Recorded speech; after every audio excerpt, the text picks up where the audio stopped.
دیکھیے مولانا صاحب جو ہیں وہ ساؤتھ پنجاب سے سیٹیں مانگتے ہیں، سندھ سے سیٹیں مانگتے ہیں اور انٹیریئر سندھ سے مانگتے ہیں، تو پیپلز پارٹی تو سیٹیں نہیں دیتی، اور نون لیگ کیسے سیٹیں دے گی؟ نون لیگ کو کیا فائدہ ہوگا کہ ساؤتھ پنجاب میں مولانا صاحب کو سیٹیں دے دیں؟ مولانا صاحب کا تو پنجاب میں ووٹ بینک ہی نہیں ہے، تو ان کو کیا فائدہ ہوگا؟ دوسرا جو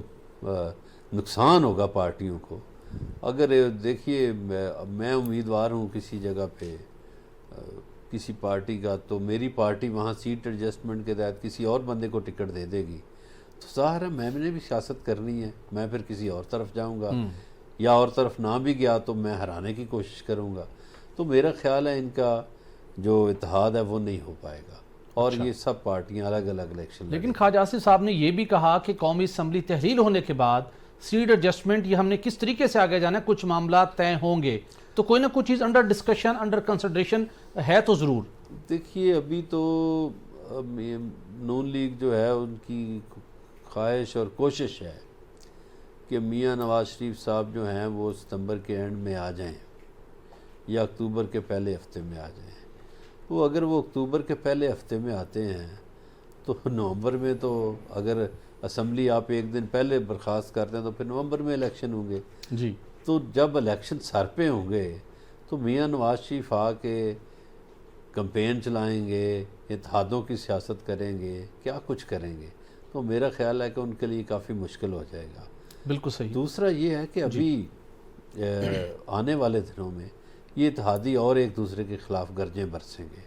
دیکھیے پیپلز پارٹی کے وہ پرانے پارلیمنٹیرین جو بڑے خاموش تھے، جیسے رضا ربانی ہیں، تو اسی طرح کے اور لوگ انہوں نے بولنا شروع کر دیا ہے۔ جی تو پیپلز پارٹی کی جو ریڑھ کی ہڈی رہے ہیں جی پولیٹیشین، وہ آج کل برملا حکومت پہ تنقید کر رہے ہیں، بول رہے ہیں۔ سید خورشید شاہ نے بھی پچھلے دنوں بڑی جاندار تقریر کی ہے، اور یہ اختلاف ان کا ظاہر ہے شروع ہوا تھا چیئرمین نادرا سے سب سے پہلے، تو انہوں نے کہا جی وہ ہماری وزارت داخلہ فلاں پارٹی کی ہے تو اس کی مرضی چلے گی، تو انہوں نے پھر کہا سپورٹس منسٹری ہماری ہے تو ہماری مرضی چلے گی، تو انہوں نے بھی اپنی مرضی چلا لی۔ تو میرا خیال ہے ابھی اختلافات اور پیدا اب اور اختلافات پیدا ہوں گے۔ علی رضا علوی صاحب آپ سے جاننا چاہوں گا، مولانا فضل الرحمان صاحب بھی بولے، حافظ عبداللہ صاحب نے بھی بات کی، مولانا فضل الرحمان صاحب نے تو صحافیوں سے یہاں تک کہا کہ یہ مناسب نہیں ہے کہ ایک اتحادی جماعت کے رکن کی جانب سے کسی دوسرے اتحادی کی کردار کشی کی جائے، یہاں تک انہوں نے بات کی۔ نون لیگ کے حوالے سے ان کے بڑے سنگین تحفظات ہیں، لیکن وزارتوں میں بدستور موجود ہیں، نیشنل ہائی وے اتھارٹی ہو، وزارت مواصلات ہو، وزارت ہاؤسنگ ہو، وہاں بھرپور توجہ کے ساتھ، بھرپور ایفرٹ کے ساتھ ڈیر اسماعیل خان کے اساتذہ ہوں، یونیورسٹی کے پروفیسرز ہوں، وہ مختلف اداروں میں بیٹھے ہوئے ہیں، یہاں پر آگے بھرپور خدمات سر انجام دے رہے ہیں۔ یہاں پر تحفظات بھی ہیں، کچھ تحفظات پہلے پیپلز پارٹی نے بھی ظاہر کیے تھے۔ کیا آپ کو حکومتی اتحاد کا شرازہ بکھرتے ہوئے دکھائی دے رہا ہے، یا یہ آخری دن تک ایسے انٹیکٹ رہیں گے، الیکشن لڑ کے پھر شیر و شکر ہو جائیں گے؟ جی یہ اب آج جس سوال کا معاملہ تھا، آج ان کی غیر رسمی گفتگو تھی صحافیوں میں، انہوں نے ایک یہ بات کی اور اس کے بعد یہ جملہ بول کے وہ آگے چلے گئے اور کچھ اور ایسی باتیں کی جس میں پیار محبت کی ڈھیر ساری باتیں جو ہیں وہ کافی زیادہ تھیں۔ تو مجھے یہ نہیں لگتا کہ اس ایک جملے کی بنیاد پہ ہم یہ نتیجہ اخذ کر لیں کہ ان کی فوری لڑائی ہونے والی ہے۔ اور جس طرح مثلا بلاول بھٹو صاحب نے ایک جملہ بولا تھا، وہ ابھی ساتھ ہی ہیں نا، کہیں گئے تو نہیں ہیں، بیان ہی انہوں نے بھی ایک ٹیزر ہی بالکل دیا ہے کہ ایک جملہ بولا ہے، ہو سکتا ہے رات کو ہی نواز شریف صاحب کا فون آ جائے یا شہباز شریف صاحب کا فون آ جائے۔ میں یہی جاننا چاہتا تھا کہ کس موو کا حصہ ہے، مطلب یہ کچھ نہ کچھ مقاصد ہوتے ہیں آپ کی ایسی سٹیٹمنٹ کے پیچھے بھی؟ بالکل، وہ تو آپ مولانا فضل الرحمان ایک انتہائی جہاں دیدہ سیاستدان ہیں اور بڑی نپی تلی سلجھی ہوئی گفتگو کرتے ہیں۔ وہ کبھی انہیں ایک آدھ دفعہ دیکھا ہے جب کچھ صورتحال خراب ہوئی تو کبھی غصے میں بات کرتے ہوئے، ورنہ نارملی وہ بہت ہی سوچ سمجھ کے الفاظ کا چناؤ کرتے ہیں اور ان کو پتہ ہوتا ہے کہ کس وقت کس موقع پہ کیا بات کرنی ہے۔ تو جیسے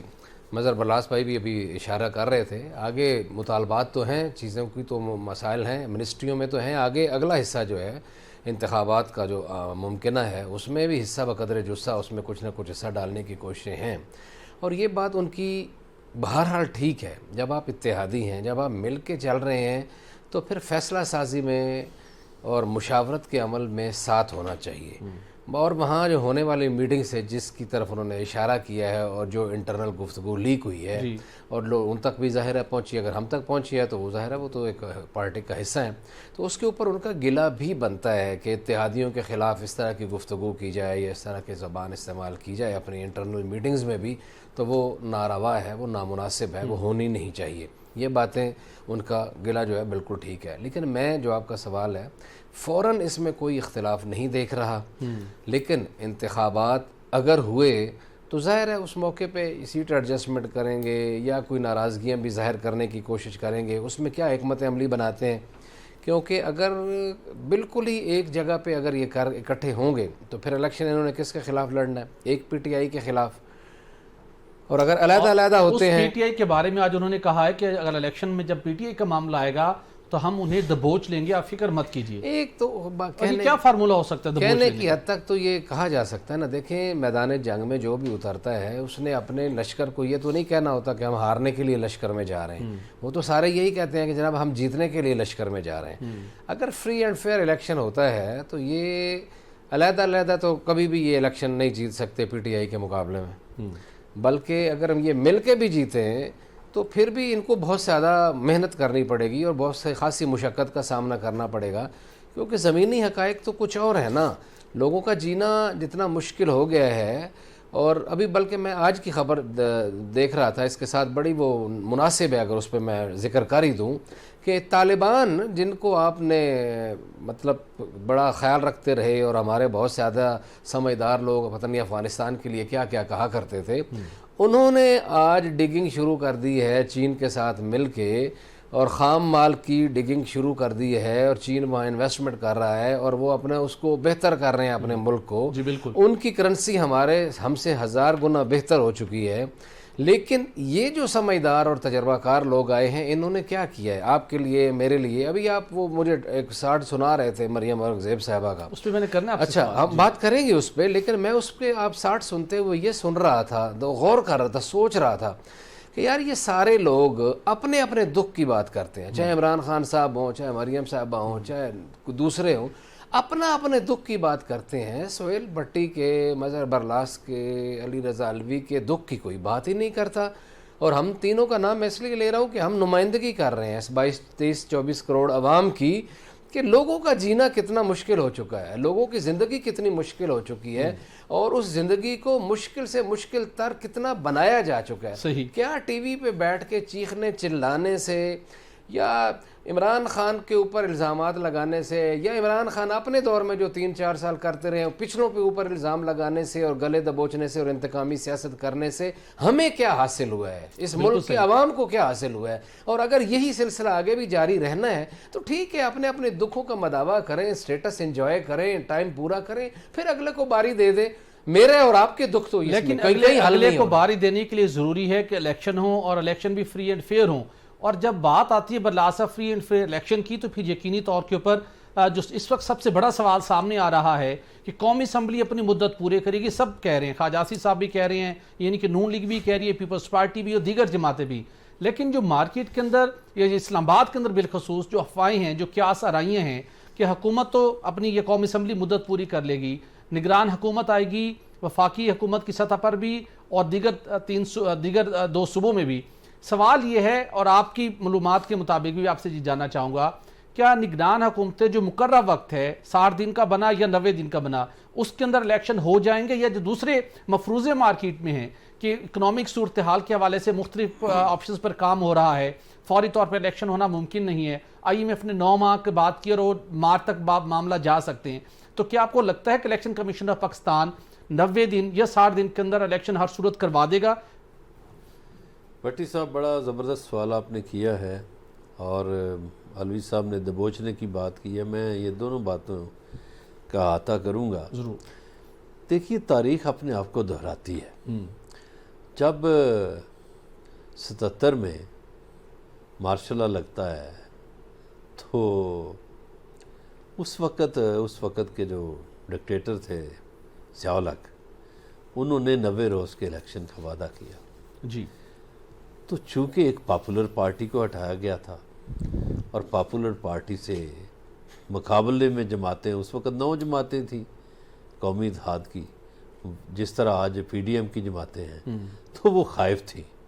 اور بھٹو صاحب نے وہ جو الیکشن نہیں ہوا تھا اس میں مرحوم محسن نقوی کو ٹکٹ دے دیا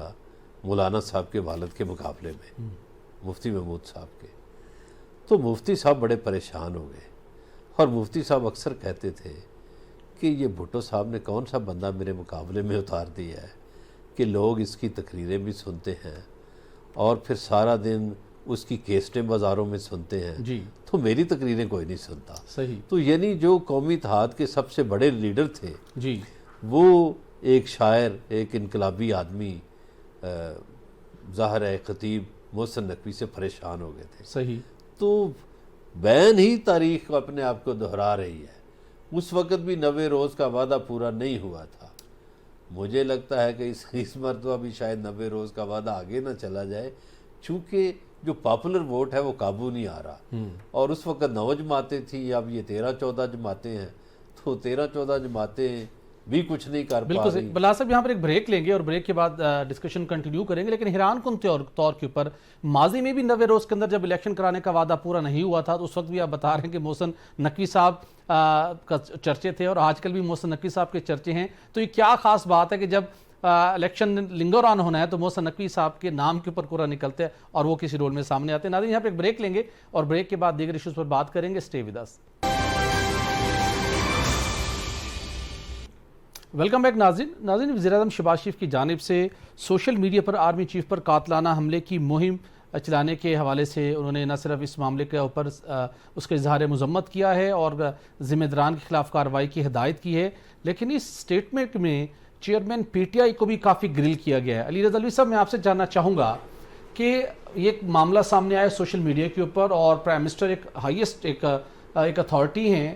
کسی بھی معاملے کے نوٹس لینے کے حوالے سے، ایکشن کے حوالے سے، انہوں نے اس کے اوپر اظہار مذمت کیا اور یقینی طور کے اوپر انتہائی قابل مذمت کی بات ہے، اور انہوں نے ڈائریکشن دی ہے کہ ذمہ داران کے خلاف کارروائی کی جائے گی، لیکن ساتھ میں انہوں نے چیئرمین پی ٹی آئی کو بھی انہوں نے بہت تفصیل کے ساتھ اس کو ساتھ لنک کیا ہے۔ تو پھر یہ جو کارروائی کی ہدایت کی گئی ہے تو اس کارروائی کا دائرہ کار کیا زمان پاک تک جائے گا، یا یہ معاملہ سوشل میڈیا کے اوپر جو شر پسند سوچ رکھنے والے لوگ ہیں ان کو ٹریس کر کے ان کو گرفتار کر کے کارروائی کی جائے گی؟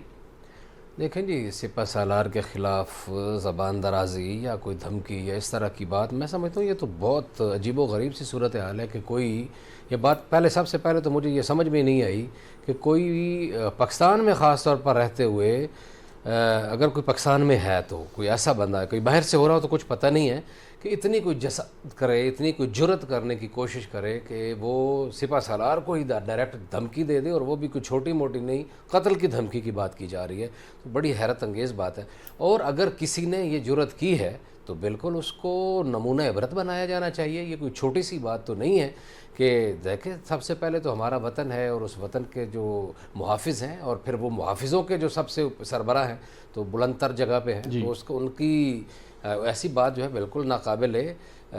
قبول ہے، اور یہ ایسا نہیں ہونا چاہیے۔ اس کی انکوائری ہونی چاہیے کہ اس طرح کی اگر سوشل میڈیا پہ چیزیں چلی ہیں تو کہاں سے چلی ہیں، کس نے چلائی ہیں، کون لوگ ہیں۔ آج کل کے دور میں سہیل بھٹی صاحب کسی بھی چیز کو ڈھونڈنا مشکل نہیں ہے، بالکل کوئی اتنا بڑی کوئی اس میں کوئی محنت کرنے کی کوئی زیادہ ضرورت بھی نہیں ہے، بالکل۔ اور ہمارے ایجنسیوں کے پاس، ہمارے سمجھدار لوگوں کے پاس، جو آئی ٹی کے ماہرین ہیں، ان کے پاس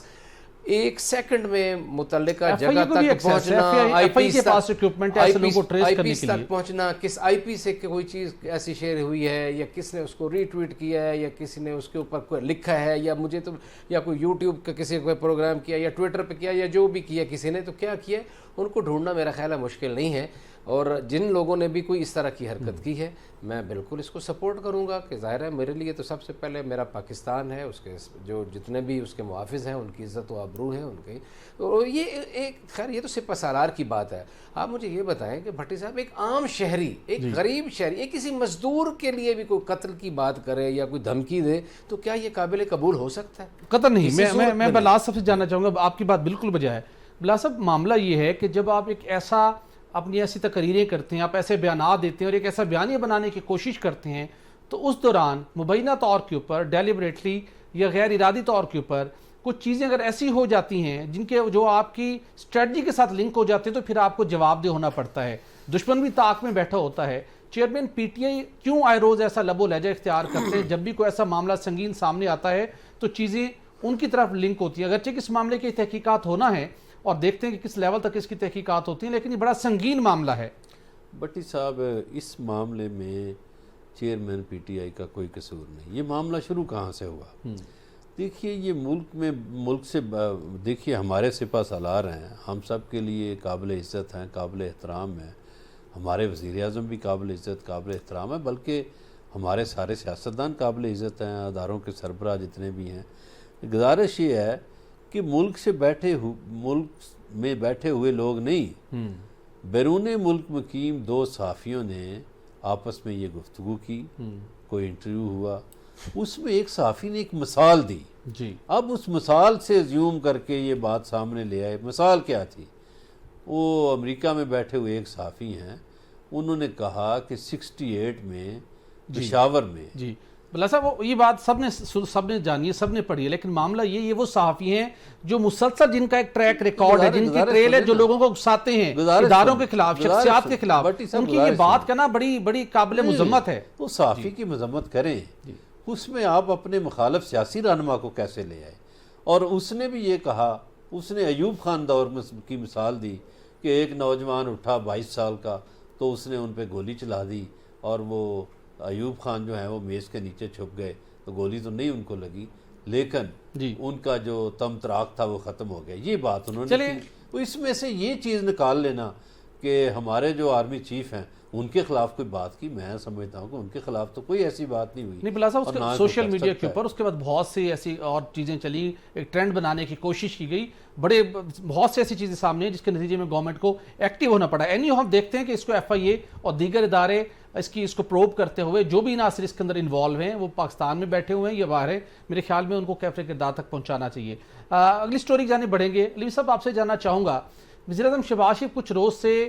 بڑے دلچسپ قسم کے یہ بڑے توجہ طلب بیانات دے رہے ہیں. انہوں نے 2 روز قبل کہا کہ بھارت سی پیک بڑا اہم منصوبہ ہے, یہ خطوں کو نہیں, علاقوں کے نہیں, یہ دلوں کو جوڑنے کا باعث بنے گا, بھارت کو سی پیک کا حصہ بننا چاہیے. اس وقت اب یہ مختلف سائٹ سے سوالات اٹھے کہ کیا بیک ڈور کوئی بات چیت جاری ہے. پھر انہوں نے دوبارہ یہ سٹیٹمنٹ دی کہ جنگوں پر وسائل ضائع نہیں کرنے چاہیے, دوسری جانبی قیادت کو بھی کچھ سوچنا چاہیے اور مسئلہ کشمیر حل ہونا چاہیے. تو ان کی سوچ اچھی ہے کہ مسئلہ کشمیر حل ہونا چاہیے, پھر ہی خطے کے اندر پائیدار امن قائم ہو سکتا ہے. لیکن جو اچانک انہوں نے یہ لب و لہجہ اختیار کیا ہے, کیا لگتا ہے کہ یہ کوئی اطلاعات ہیں آپ کے پاس کہ بیک ڈور کوئی بات چیت جاری ہے اور آنے والے دنوں میں اس حوالے سے کوئی بڑی پیش رفت ہو سکتی ہے؟ جی بالکل, ایسی کچھ اطلاعات مبینہ طور پر موجود ہیں کہ کسی نہ کسی جگہ پہ کسی لیول پہ باتیں ہوئی ہیں اور ان معاملات کو آگے بڑھانے کی کوشش کی جا رہی ہے, تاکہ یہ اس بات کا ادراک پیدا ہو رہا ہے کہ جنگیں بہرحال مسائل کا حل نہیں ہیں, اور ہمارے چاہے ہم ہیں چاہے بھارت ہے, وہاں جو غربت کی صورتحال ہے اور جو تنگدستی کی صورتحال ہے اور جو لوگوں کے جو مسائل ہیں, بے شک شائننگ انڈیا کی بھی بات ہو رہی ہے, اور کچھ اکنامکس اس طرح کے معاشی ماہرین عالمی یہ بھی کہہ رہے ہیں کہ وہ بہت شائن کر رہا ہے اور آئندہ اتنے سال تک وہ 3rd یا 2nd لارجسٹ اکانومی بن جائے گا. تو ان مسائل کو مد نظر رکھتے ہوئے وہ ایک اکانومی بنے گا, لیکن وہ جو مختلف ریاستوں میں جو بھوک اور ننگ اور افلاس ہے ابھی تک, وہ بھی ایک سچائی ہے. لوگ آج بھی فٹ پاتھوں پہ سوتے ہیں, ہوم لیس لوگوں کی تعداد سب سے زیادہ, بہت زیادہ ہے وہاں. تو ان غربتوں کے اور ان تکلیفوں کی چیزوں کے ازالہ بہرحال جو ہے وہ جنگوں سے گریز سے ہی ممکن ہے. اور وزیر اعظم کا جو لب و لہجہ ہے یہ بے وجہ نہیں ہے, اس کے پیچھے یہ بہت ساری حقائق پنہاں ہیں. ابھی ان حقائق کو ظاہر ہمیں آشکار کرنے کی اس لیے ضرورت نہیں ہے کہ آن دا ریکارڈ خود بخود چیزیں آ جائیں گی, باضابطہ طور پر جو یہ اناؤنس کریں گے تو وہ چیزیں سامنے آئیں گی. لیکن یہ بڑی آئیڈیل بات ہے اور ہم تو ہمیشہ اس بات کو سپورٹ کرتے رہے ہیں کہ آپ کے اچھے تعلقات ہونے چاہیے, لیکن, اور یہ بڑا لیکن ہے کہ ہماری طرف سے ہمیشہ پہل کی جاتی رہی اچھے طریقے سے. ہم نے گڈ جسچر دیا. ایک جملہ صرف کہ ہم نے مطلب ہمارے تو مشرف صاحب نے اٹھ کے اپنی سیٹ سے اٹھ کے جا کے واجپئی سے ہاتھ ملا لیا, اتنا بڑا جسچر اچھا دیا, لیکن ہمیں جواب اچھا نہیں ملتا, کبھی جواب اچھا نہیں ملا بھارت کی طرف تعلقات کو بہتر بنانے کے لیے اور خطے اور دنیا کے پائیدار امن کے لیے ہمیشہ پہل کی ہے. میرے خیال میں اب بھارت کا وقت ہے, بھارت کی باری کہ آگے بڑھے, مسئلہ کشمیر کو حل کرنے سمیت دیگر جو تنازعات ہیں ان کو باہمی افہام و تفہیم سے حل کریں. ناظرین یہاں پر ایک بریک لیں گے اور بریک کے بعد کچھ دیگر ایشوز پر بات کریں گے. Stay with us. Welcome back ناظرین. بلال صاحب آپ سے جاننا چاہوں گا سوشل میڈیا کے اوپر جس قسم کی آج انتہائی قابل مذمت مہم چلی, جو بھی اس کے پیچھے مائنڈ ہے, بھلے وہ پاکستان میں موجود ہوں یا بیرون ملک ہوں, یہ کس کے جھنڈے کو سرو کر رہے ہیں؟ یہ تو دشمن کے جھنڈے کو سرو کرنے والی بات ہے. بالکل صحیح ہے. یہ اس ایجنڈے کی جتنی مذمت کی جانی چاہیے وہ کم ہے, ہم سب کو مذمت کرنی چاہیے. اچھا میں یہ بات کرنا چاہ رہا ہوں, جو وزیر اعظم صاحب انڈیا کی طرف بڑے ہاتھ بڑھا رہے ہیں محبت کا, وہ انڈیا نے کبھی بھی ہمارے جو ہم نے کبھی بھی محبت کی بات کی تو انہوں نے اس کا مثبت جواب نہیں دیا. ایک پرویز مشرف کی بات کر دی علوی صاحب نے, صحیح ہے. اب دیکھیں کہ اس وقت جب ہمارے وزیر اعظم محبت کی بات کر رہے ہیں, عین اسی وقت انڈیا 3 دریاؤں میں پانی چھوڑ رہا ہے, تو پیار محبت کی باتیں یا معاہدے بربادیوں پر تو نہیں ہوتے. اب آپ دیکھیں کہ بھاکڑا ڈیم جو ہے جہاں انہوں نے ستلج اور بیاس کو ایک جگہ کیا ہوا ہے, اس میں سے پانی چھوڑ رہے ہیں, اس میں سارا ہمارا ساؤتھ پنجاب جو ہے وہ بربادیاں ہو جائیں گی وہاں. اسی طرح مادھوپور ڈیم جو ہے راوی میں, یہ دونوں ڈیم بارڈر پہ بنے ہوئے ہیں, اس میں سے پانی چھوڑیں گے تو سینٹرل پنجاب چلا جائے گا. پھر یہ جو بگلیار ڈیم ہے چناب پہ, وہاں سے پانی چھوڑیں گے تو ہمارا یہ سارا علاقہ جو ہے گجرات, سرگودا, جھنگ, اس میں بربادیاں آ جائیں گی. تو اور یہ بربادیاں صرف پنجاب تک نہیں, یہ سندھ تک جائیں گی. تو ہماری زمینوں کو برباد کر کے تو پھر ہم محبت کے گیت کیسے گا سکتے ہیں؟ تو میرا نہیں خیال کہ یہ کوئی بات جو ہے وہ آگے بڑھے, چونکہ دشمن کی طرف سے اس کا جواب مثبت انداز میں نہیں دیا جا رہا. بالکل صحیح, بالکل صحیح. تاہم ایک واضح ہے ایک بات کہ بھارتی ہردرمی اپنی جگہ کے اوپر, بھارتی رویہ اپنی جگہ کے اوپر, وقت آ چکا ہے بھارت کو اپنے رویے پر غور کرنا ہوگا, اور عالمی برادری کو بھی اپنی قراردادوں کو, اپنے وعدوں کو امپلیمنٹ کروانے کے لیے رول پلے کرنا ہوگا. یہ دوہرے معیار اور منافقانہ پالیسی نہ صرف دنیا کے بھی مفاد میں نہیں ہے اور خطے کے ممالک کے مفاد میں بھی نہیں ہے. اگلے ایک سیگمنٹ کی جانب بڑھیں گے. ناظرین آج مادر ملت محترمہ فاطمہ جناح کی 56ویں برسی آج ملک بھر میں انتہائی احترام اور عقیدت کے ساتھ بنائی گئی. برصغیر کی مسلمان خواتین کی رہنمائی کے لیے مادر ملت نے شاندار خدمات سر انجام دیں. بالخصوص جب قائد اعظم محمد جناح کی اہلیہ کا انتقال ہوا تو اس کے بعد انہوں نے بھرپور طریقے سے اپنے بھائی کا ساتھ بھی دیا اور تحریک آزادی میں خواتین کے کردار کو اجاگر کرنے کے لیے اور خواتین کو متحرک کردار ادا کرنے کے لیے انہوں نے کنونس کیا اور اپنا رول پلے کیا. علی صاحب آپ سے جاننا چاہوں گا, آج برسی تو بڑی عقیدت کے ساتھ منائی گئی, آپ بھی اس حوالے سے کچھ جو انہیں خراج تحسین پیش کر سکیں, لیکن جب جو ہمارے نیشنل ہیروز ہیں جو ان کی اپنی زندگیاں ہیں اس میں بڑی تلخیاں بکھری رہی ہیں, ان کا کبھی ہم ازالہ نہیں کر سکے بحیثیت قوم. بڑا اچھا ہے, یہ بڑا خوبصورت موقع ہے تاریخ کی درستگی کے لیے کہ میں تو سمجھتا ہوں کہ پاکستان کی پہلی مظلوم خاتون تھیں محترمہ فاطمہ جناح, کہ اس وقت کے میڈیا میں کچھ عجیب و غریب خبریں چھپی تھیں اس زمانے میں, جن لوگوں نے ان کو غسل دیا تھا, کوئی ایسی باتیں کی گئی تھیں, کوئی تشدد کے نشانات کی بات کی گئی تھی, کچھ اور اس طرح کی باتیں کی گئی تھیں. تو اس برسی کے موقع پہ ان کی تحقیقات کا آغاز کر لینا چاہیے, ان چیزوں کو دیکھ لینا چاہیے کہ وہ اگر واقعی ایسا تھا تو کیوں تھا اور کن لوگوں نے ایسا کیا تھا. اگر وہ مر گئے ہیں تو ابھی تاریخ میں ان کا نام آنا چاہیے کہ یہ کنہوں نے کیا کیا تھا. بالکل صحیح. اور اسی طرح یہ بھی بڑی مظلوم تھیں کہ بانی پاکستان کی بہن تھیں, جنہوں نے پاکستان بنایا تھا, جنہوں نے پاکستان کے لیے اپنی جوانی قربان کی, زندگی قربان کی, اور انہیں غدار کہا گیا. بڑا عالمی ہے, بڑا تاریخ بڑی تلخ ہے. بلال صاحب آپ سے جاننا چاہوں گا, تاریخ کے تو بہت تلخ حقائق ہمارے سامنے ہیں, لیکن مادر ملت محترمہ فاطمہ جناح خواتین کے لیے کیا رول ماڈل تھی, خواتین کے لیے کیا میسیج تھا جس آج کل کی خواتین ان کے افکار کو فالو کر کے اپنے شعبوں میں, مختلف شعبوں کے اندر کچھ بہتری لا سکے؟ دیکھیے محترمہ فاطمہ جناح تحریک پاکستان میں جو خواتین تھیں ان کے لیے مشعل راہ تھی، اور محترمہ فاطمہ جناح نے اس وقت کی جو پڑھی لکھی خواتین تھیں اور جو سٹوڈنٹس تھیں ان میں یہ جذبہ اجاگر کیا. اور دوسری طرف گھر میں ان کا کردار دیکھیں تو انہوں نے اپنے بھائی کا بھرپور ساتھ دیا، اور خاص طور پر قائد اعظم کی بیماری میں ان کا ہر پل خیال رکھا. لیکن ہمیں یہ بات تو تسلیم کرنی چاہیے کہ ہم نے بحیثیت قوم ان کے آخری ایام میں ان کے ساتھ اچھا نہیں کیا. پہلے ان کو سیاسی طور پر نیچا ثابت کرنے کے لیے ان کے خلاف غداری کی باتیں ہوئیں، ان کے جو حامی تھے انہیں بھی غدار کہا گیا، اور انہیں الیکشن بھی زبردستی ہروایا گیا. اس وقت پھول کا نشان تھا ایوب خان کا، اور بھٹو صاحب جو تھے وہ اس پھول والے نشان کے سیکرٹری جنرل تھے، اور محترمہ فاطمہ جناح کا لالٹن تھا. ہم دعا گوئے ہیں کہ ہم اپنے قوم ہیروز کے ساتھ جو ماضی کے اندر ہم سے غلطیاں ہوئیں ان کا ازالہ کریں، اور بہتر انداز میں اپنے ہیروز کو ہم خراج تحسین خراج عقیدت بھی پیش کرتے رہیں، اور دوبارہ کبھی ایسا کوئی واقعہ رونما نہ ہو جس کے نتیجے میں جو تاریخ کے اوراق ہیں وہ ایسے متنازع ماضی کے حوالے سے جانا جائیں، تلخ یادیں لے کے آئیں. میرے خیال میں اس سے اجتناب کرنا ہوگا. تاہم ملک بھر میں آج انہیں بھرپور طریقے سے خراج عقیدت پیش کیا گیا، اور یقینی طور کے اوپر مادر ملت محترمہ فاطمہ جناح خواتین کے لیے ایک بہت بڑا رول ماڈل تھی. ناظرین، آج کے پروگرام وقت ختم ہو جاتے، اجازت دیجیے، اللہ حافظ.